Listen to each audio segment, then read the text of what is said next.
point out of the financialization of the whole system, but at the same time this eviction was not stopped by the 2,000 people that were sleeping there the night before. It was stopped by the European Court of Human Rights that stopped eviction and asked the European government, what are you going to do with these people if you finally want them out of this building? So I think that in these strategies and in the way the May 15 has been infiltrated in these different struggles and reactions, there is this sense that actually, even if we feel we are being massacred, that we are also feeling we are winning. And for me, it's difficult to kind of manage these two feelings at the same time. Nevertheless, I would like to finish with some of the lines that we think are interesting to work on in the future. One, of course, is to treat, again, as Mick said, the European scale not as a solidarity space, but as a kind of the pointing out and the determination of what is the center of command, what is the political and center of command that are actually ruling our lives, where are the decisions taken. And for us, what is very interesting on that is try to understand that the problem is the same. That the problem of the people that cannot afford to pay the mortgage of a housing property in Spain is coming from the same source as the people that are having like a green renovation of their houses in Germany, and their rents rise, and they are not able to pay the rent even if they have 300 euros, like subsidy from the state. These two very different situations have the same source, and I think this is critical to understand.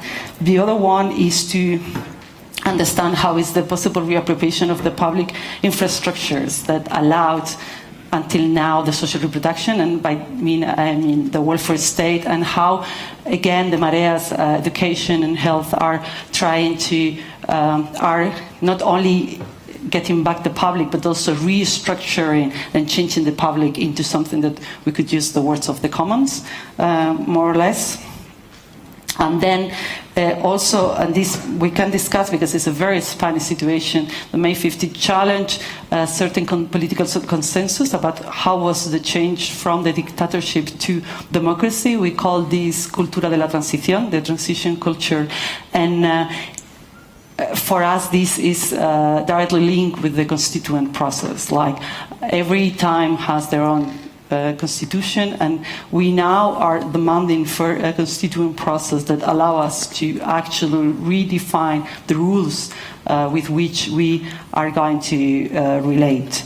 In relation with that, we also work with a local group in Madrid, for example. We wrote this Carta por la Democracia, a letter for the democracy, as a way to start to, let's say, a movement, no? Constituent movement. And the last of the points that we are working on will be like the how to implement direct democracy at the local level, which means we will have local elections in a year and a half. How can actually, after all these years of being in the streets, how can we start to reappropriate the institutions, the political institutions, so that we find a space to operate? So, what I would like to end with is like we very often have been working on this idea that we can build an alternative world. The May 15 also said we are very slow because we are going far away, and I do agree to a certain degree, but it's also true that in order to build these spaces of autonomy, we need somehow to put some resistance so that we are not totally smashed. If you are working 12 hours a day, if most of the members of your family are unemployed, if your friends are depressed, if we have to struggle for everyday life, there is no space to build these alternatives. So the question here now is how we make this more, let's say, aggressive defense that allow this space of autonomy to be created, because otherwise in Spain, and I said I was not going to speak about the crisis, but the crisis is deepening, it's not going away. I mean, there is cuts, privatization, and employment rates every day. Every day I get a new WhatsApp, a new message that said another 400 people fire here, another 1,000 people firing here, and in the speed of all the mobilizations, we are not able to stop this. So even if we want to create the alternative space, we need a stronger protection lines, because, as I said, it is amazing that we are winning and we are just losing at the same time. Thank you.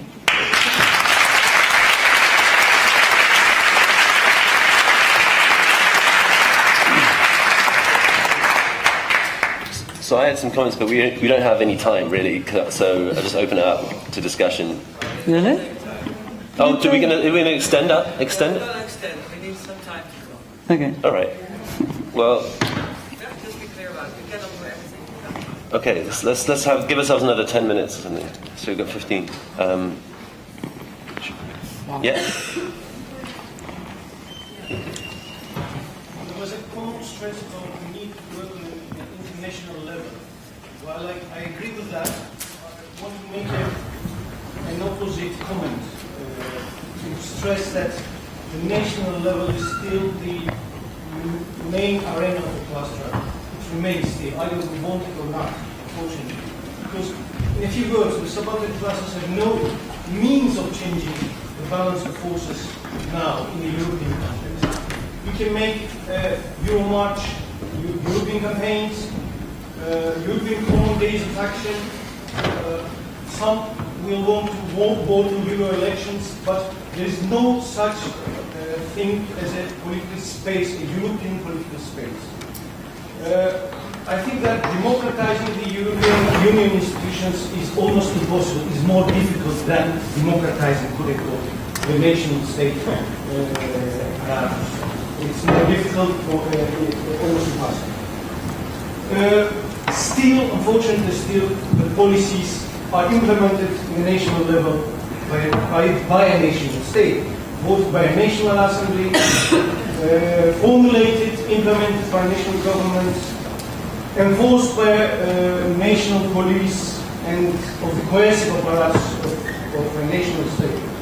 So we still need to weaken, to paralyze, to dismantle and eventually smash the national state. We don't have another alternative, I think. And so our focus, unfortunately, will and should remain the national state, the national arena, to smash the national state, to dismantle it.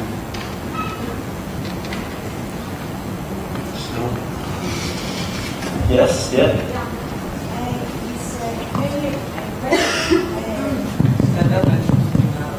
It's a question especially for Nick and Anna, but also I'd like the opinion of the people coming from Greece. We are talking about an organization on the European level, first of all, international level as well, but let's talk about European level first. How possible do you think is that this can happen without actually placing as a political prerequisite of the movements inside the members of inside the countries that are members of the European Union, if they don't put as a prerequisite, as a political prerequisite, the exit from the European Union? That's my question. Yeah. There. Just to share information, it's true that we don't have now a European political space, but I heard that some people are trying to create such a thing. I think, considering what's been said previously, I think it's the German comrades are starting now to organize for next October. There's the inauguration of the European bank headquarters, and they have this idea with all the criticism against counter-summers, activism, but also the fact that in the past years we lacked occasions to gather on an international level.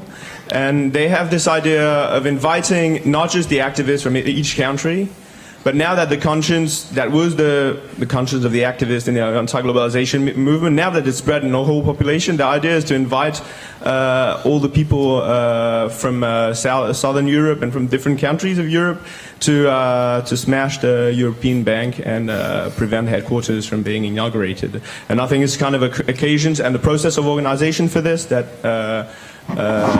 should be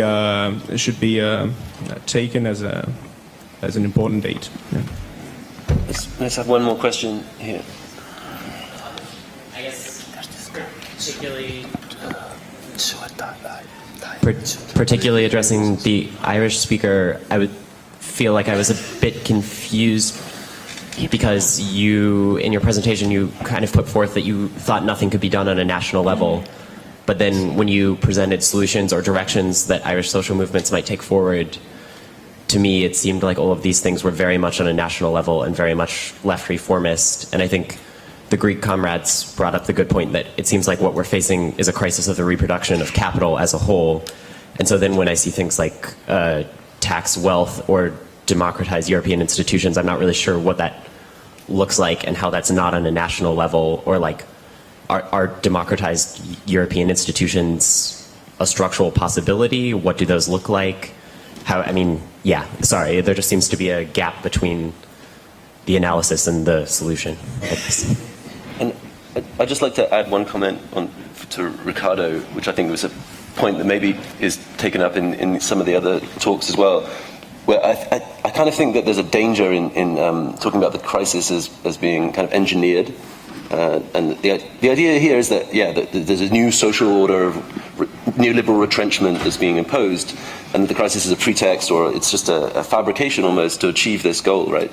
But of course, we can see that the retrenchment has worked, right? The retrenchment has happened. Like, anti-austerity has been defeated in every case, but the crisis has not gone away, right? I mean, debt levels in Europe are higher today than they were in 2007, and the GDP is lower, right? The crisis has not gone away at all. The ECB just cut interest rates to 0.25% last week. You know, they're keeping the banks alive on a drip feed of negative interest rates. So you know, the crisis is there for them as well as for us. It doesn't mean it's not also a crisis for us, even more, but it hasn't gone away.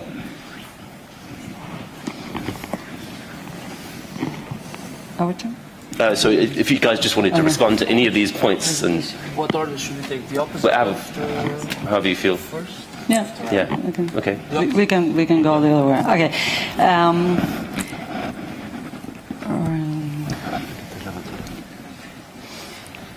Okay. Yeah. The national scale is the scale that. Maybe my proposals are read off. We are also working on a local scale, and the difficulties precisely to work on a European scale is because we lack this political space. I truly don't think we are going to build that political space with a series of anti-Semitic, like, I don't know what is like, the last time Blockupy tried to go and smash the central bank was actually heavily contained by the military tactics of the German police. So I don't see that as a feasible plan. Honestly, right now, I mean, things may change from here to March, but right now I don't think it's going to happen, honestly. It can help organizations to talk, to organize, and to change ideas. So what I was trying to point is that, and we are sure of this, is like it or not, the decisions are implemented on a national scale, because the national scale has, let's say, the tools to be executive, but the center of command is European. And I think this we should realize, and we should go deeper on the analysis of exactly how it operates. And if it's difficult to democratize these institutions, and I agree it's totally difficult because it were built to be non-democratic. I mean, we don't even understand, most of us, how actually the different decisions, where are they taken, not exactly by which groups. This is precisely a call to say, let's try to figure out, let's try to see where we can stop it. I mean, in our book, what happened when we did the book is that we saw that there is a line of struggles and measures that have been implemented through Europe. Privatizations of public services, financiarizations of life. The best example, I would say, is Bologna. I mean, the Bologna treaty that actually agreement that actually have changed the education, higher education in most of the countries in Europe was a European state agreement. It was implemented at different times, and it got the resistance and national level, never a European coordinated resistance, and it was has been implemented one country after the other. So even when it's so clear that it's going to happen all through Europe, from the center, from the European Center of Command, there is not the capacity to actually organize resistance on a European level. And when we think it's like it would be much more effective to go to the source, you know, to go to the European directive that then is implemented in the countries, is more useful, more operative to go there and to fight there than to try to fight it, you know, when it's already comes to the everyday. So it's true. I mean, there is an incoherence, but it's also because so far we don't have this space. So we cannot even imagine how to organize on that level, and we struggle every time we come to different meetings. We struggle with these things of Europe. Yes, Europe now. You should get out of Europe. I mean, to begin with, we think we lack a common analysis of what is going on, and this is the first basic step in order to organize together.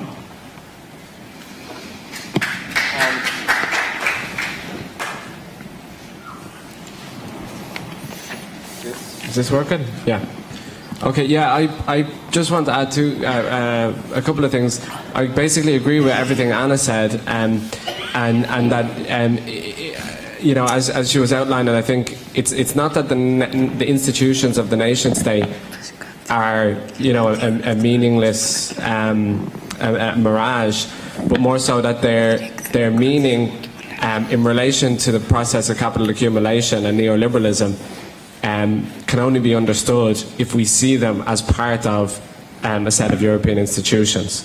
So it's not that we don't have to operate or recognise or respond to national institutions, but more so that they have to be situated within the actual political and economic context within which they operate. The other thing is that I'd like to emphasise, it's something I feel very strongly about. In Ireland, we have previously already been in a transnational union, which was called the British Empire. We had a revolution, and we left the British Empire, right? And the basic political logic of that revolution was the equation of emancipation with this relationship between a people and a state. So if we could get our own state, then we would be sovereign, then we would be emancipated. This was the logic of Irish republicanism.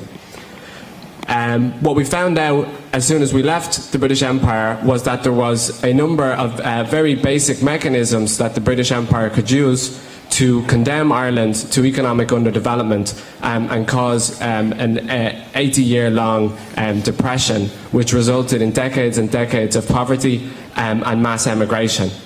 And that is something that every colonial country has experienced. So in Ireland right now, if we were to talk about, for example, leaving the euro, we know that immediately the same mechanisms would be applied to basically screw Ireland forever. If we had a new currency, there would be a run on the currency, there would be capital flight, there would be exclusion from markets, etc. As a small country which is extraordinarily integrated into a global economy, we simply cannot do a Cuba on this one, right? So we need to start to think very differently.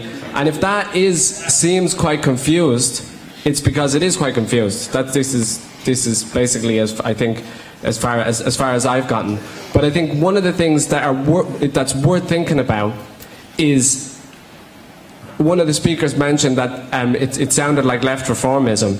And it probably is, right? But one of the things that I think is worth thinking about is, what would it mean to have mechanisms of the redistribution of wealth at a European level, mechanisms for the control of the financial markets at a European level, but having other aspects of politics at other levels, right? So, for example, more local levels of democracy, more local levels of the commons of democratizing and empowering autonomous social reproduction and the expropriation of local forms of wealth and production or so on. And I totally agree, this isn't some kind of really clear strategy, it's just something to think about. Okay. So, in order to respond to the question that you made and also to comment on the things said by Anna and Mick, I have to say that for us, the exit from the Eurozone does not mean a thing from the viewpoints of the class interests. It's a measure that would be implemented from a future bourgeois government, and as far as we are concerned, we're not interested in an alternative so-called more democratic management of the capitalist relation. See, for example, countries like Argentina, Bolivia, or Brazil in South America, where they follow a neo-developmentalist regime of accumulation, where, the neoliberal forces have lost command. There, you see the same, or even worse, exploitation and alienation of the proletariat. So, for me, the issue is how we can participate in the rank and file struggles, how we can question capitalist social relations per se in order to overcome them. And this is the only way to gain any concessions. And this has been shown by the whole history of class struggle in the 20th century. So that's my 2 pence on that issue.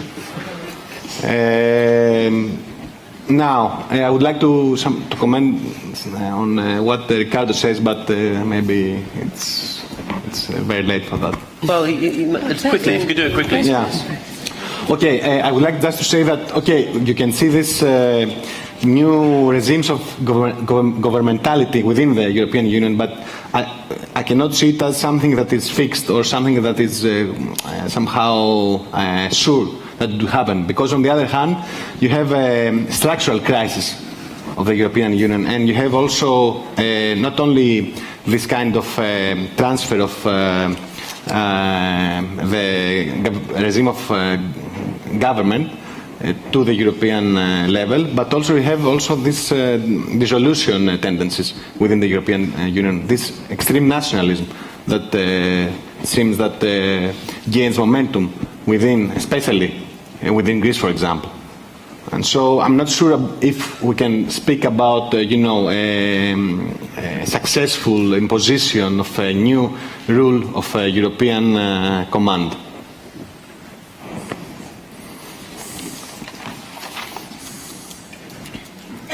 Anna, do you want to? Oh, okay, so it's me, right? I think the fact that the national level is considered the fundamental space of class struggle represents the dimension of our defeat so far. So I don't think that the other side of this struggle sees it that way, and they certainly don't conduct their business with reference to strictly national issues. They have an overall picture that it's much wider and ambitious than that, I would say. And so that's why they're winning. What I was saying, maybe I didn't make my point clear enough, is that we should seize this opportunity to actually build a new narrative and imaginarium of social conflict that is not about demanding things to any given institutional actor, be it national or European, and how can we build this perspective, strategic perspective of social conflict as something that's related with the correlation of strengths between the street and the institutions, the working class and the bourgeoisie, and so forth. And so all these kind of pairs of antagonist subjects. And that is what I'm committed to. So demanding a redistribution of wealth at a European level, it's just not part of this perspective that I'm trying to build, in the sense that in the moment where that would become feasible and an option, it would mean that actually a revolution would be kind of imminent, and we could think in much more ambitious terms. And so the whole paradigm of building up strength by building a program of minimum demands and maximum demands, I think that is the paradigm that we need to get away from and to build a new one. I'm not absolutely sure of how can it work, but that's precisely the demands here. Obviously, that also implies have moments like thousands of people from all Europe going and trying to smash the European Central Bank. I think, although I don't know what the outcome would be, but I think that's more reasonable perspective than thinking that you can actually demand the democratization of institutions in European Union. It's my perspective. I'm not optimistic. I think that both things are distant and kind of difficult, but one is much more interesting as a strategical approach. Regarding the exit from the Eurozone, so I'm basically with what the comrades from TPTG said, just to say that at the same time it would probably precipitate the crisis of the Eurozone for good. That would be a very catastrophic crisis, because it would probably imply an attack on the euro, on the financial markets, and well, but from a national perspective, to think that would allow us to save the welfare state, for instance, that's the key argument from the Portuguese left that is developing that kind of argument, which is obviously a strong argument. I think it just doesn't, if you make all the counts, the sums and the multiplications, it just doesn't add up. In 74, 75, we had a revolution which included the expropriation of the big banks, most of the main industries and so forth, and still the country had to go and ask for a loan to the IMF 3 years after. It's just not, you cannot do it because it's a dependent economy, you import a lot of things and so forth. I would have to go into details that I'm not able to, but just to say that all these national labels, I think they cover and mystify the actual process, which is transnational. That is how I see it. I cannot go into this much further. But even the rise of the far right in several countries of Europe is a part of this process. But it's kind of, it's not like some people in a central office thought about everything and they're applying it successfully. It's not that. It's that there are some long-term objectives and goals of restructuring European capitalism that include the creation of different modes of governmentality according to the different capacities of production and competitiveness. That's not a process that's one way and one-sided. It's not accomplished, certainly. It's ongoing. And what I say is that we need to use this context in a more favorable way to overcome this paradigm of political mobilization that has the nation state as its horizon. About the crisis being engineered, it's not actually what I think I said, and it's not what I mean. What I'm saying is that 2008 revealed the contradictions within the Eurozone, and so it was seized as an opportunity to restructure the Eurozone accordingly. So to make those manifest differences of competitiveness and productivity, and to put that within the framework of the institutional Eurozone, the European institutions and so forth. So that was more what I was thinking about. But just to stress, the idea is that there's no one we can make demands to that would actually be willing or able to fulfill those demands. And so we need to build a politics that is not about demanding things from people, but building social relations, horizontal social relations, and a correlation of strength, I must emphasize this, that gives us more power and takes power from the bad guys. That's it. Yeah, sounds good. Yeah, that's it. Yeah. So unless there's an urgent, thing, I think we should just break with that. Okay. Thank you.